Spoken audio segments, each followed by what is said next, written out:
Hi, everyone. Mike Cahill from Duro Labs, a contributor to the Pyth network. Great to be here. It's a very special day for me because today I get to make a big announcement in the evolution of the Pyth network. Before we get to that, let's talk a little bit about the journey so far. So Pyth is an oracle, and as many of you probably know, blockchain applications don't have access to data from the outside world. They only have access to the state of the blockchain. And data, like the price of Bitcoin, the price of Tesla shares, weather, sports score, etc., all needs to be brought onto that state somehow. And this is where oracles come in. They update the blockchain state with exogenous data. And that data needs to be trustworthy. The first oracle networks solved for trust at the expense of speed. They were Rube Goldberg constructions that scraped data from the internet, averaged it together, and then published to the blockchains sometime later. This was okay for first-generation DeFi, like lending protocols on slow blockchains, but would never work for high throughput, like on-chain perps on fast blockchains.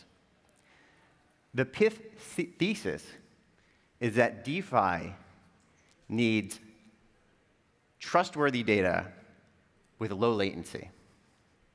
The idea behind Pyth was to create a data economy where publishers are incentivized to publish directly onto blockchains and cut out middlemen. This removes any doubt on whether they have the appropriate ability to publish and licensed, and also cuts out all that excess latency. Along the way, there have been 3 proof points to determine whether or not this thesis is correct. So the first proof point is, will enough publishers join to overcome the cold start? Number 2, if so, can Pyth stand out in a competitive oracle market? Will people choose Pyth over other oracles?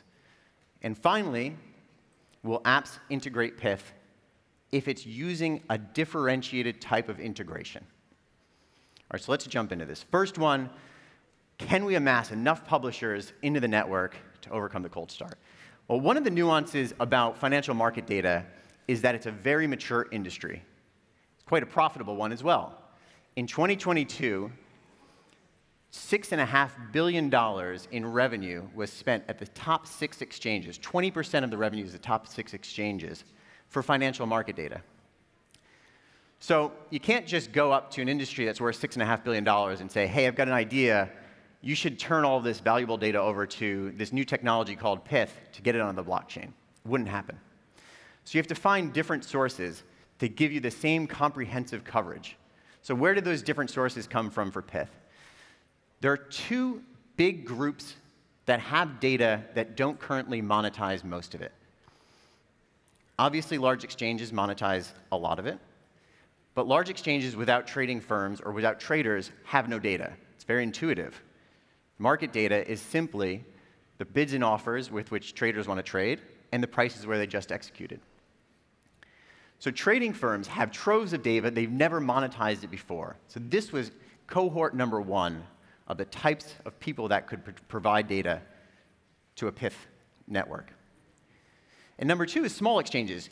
Generally, large exchanges are the ones that monetize. So this ended up forming the foundation of the first set of publishers to the Pyth network. And the idea has taken off.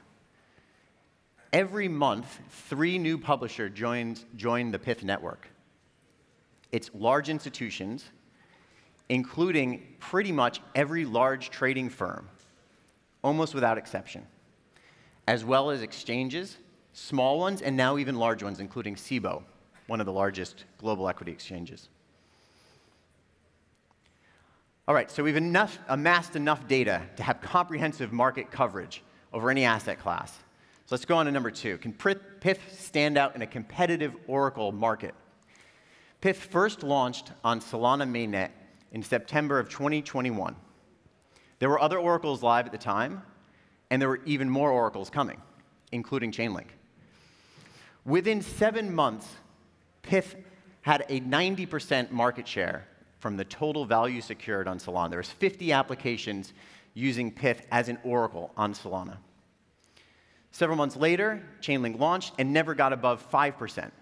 So it was true that developers would choose Pyth in a competitive environment because of the attributes of it being low latency and high quality.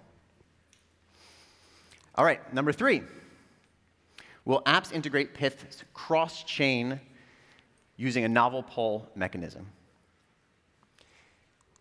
The intention for Pyth was always to provide Oracle data to application developers, irrespective of the ecosystem they're building on. And the goal was to provide the same high-quality, low-latency data that was available to developers on Solana. With this goal in mind, in 2022, the Pyth network underwent a major upgrade. PythNet, the first independent SVM, was launched to bring Pyth prices cross-chain. In so doing, application developers on other chains had to change the way that they integrated in Oracle. Historically, they would just natively read from the state. This required them to pull prices onto the chain that they were native on and use it once polled. It allowed for much more streamlined use and to only pay for the data that they use. There's no waste of pushing unnecessary data onto these different blockchains. So let's look at how the adoption has been since Pyth has gone cross-chain. This year alone, 3 new applications have integrated Pyth each week. I'll restate that for emphasis. 3 new applications integrated Pyth every single week in 2023. Pyth is now available on 35 different blockchains. 3 new blockchains every month have been added. And on about a third of those blockchains, Pyth has a market share of over 90%. On about half of them, Pyth's market share is at 50%. All right, cool. So we've gone through some of the proof points. And let's get on to some fun stuff. Everything so far has been prologue to the Pyth story. What happens next is all around decentralization and the story itself. So Pyth is already pretty decentralized, given that it's got this expanse network of publishers. But in order to reach the next level of scale, it needs greater community involvement.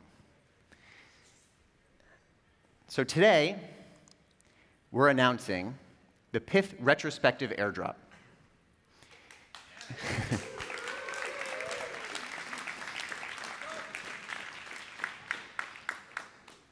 The Pyth retrospective airdrop will reward users of applications powered by Pyth on 35 different blockchains. It's a retrospective airdrop, so the observation period has ended. But today, you can go to the website, airdrop.pyth.network, put in your wallet address on any of the different blockchains where applications are powered by Pyth, and determine whether or not you're eligible. There are 75,000 unique wallets that will be eligible on 35 blockchains. This is the largest cross-chain usage airdrop we know of. Eligible users will receive Pyth tokens, which are SPL tokens and will live on Solana mainnet. If during the part of the process you don't have a Solana wallet, you'll be able to add one, and you'll be able to claim your Pyth tokens gaslessly. OK, so what's next? So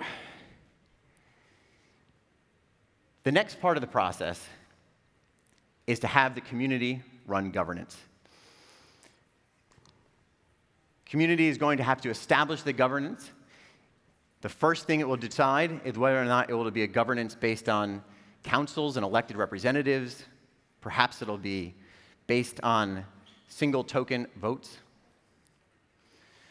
This is very important to get right because the application will be controlled by governance, a truly decentralized Oracle.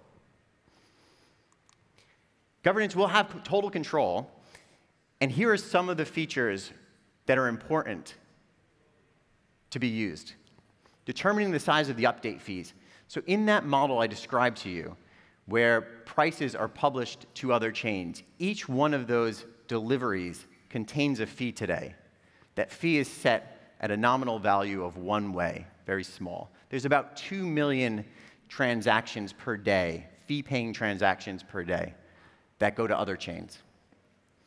Number 2, determining the reward distribution for publishers. There's a reason why the 100 publishers, nearly 100 publishers, have chosen Pyth. It's important to make sure that only novelty is rewarded within the Pyth network. Free riders don't have a chance to exploit, and we can continue to see a growth from hundreds to thousands of publishers join the network. Approving software updates. 2 months ago, Duro Labs introduced the Perseus upgrade, which increased the frequency with which Pyth prices are delivered on-chain by a factor of 2 and decreased the gas cost by up to 90%. Determining what products to be added. There's 350 symbols on Pyth today. 25% of them are real-world assets. The remainder are crypto. There is really no limit to the types of assets or the assets themselves that can be added, given the diversity of the publishers. Determining how publishers will be permissioned and for which symbols they'll be permissioned. The higher the number of publishers they have for each symbol, the more robust those feeds are. And yes, if governance decides it, there can be a grants program to expand the community even further.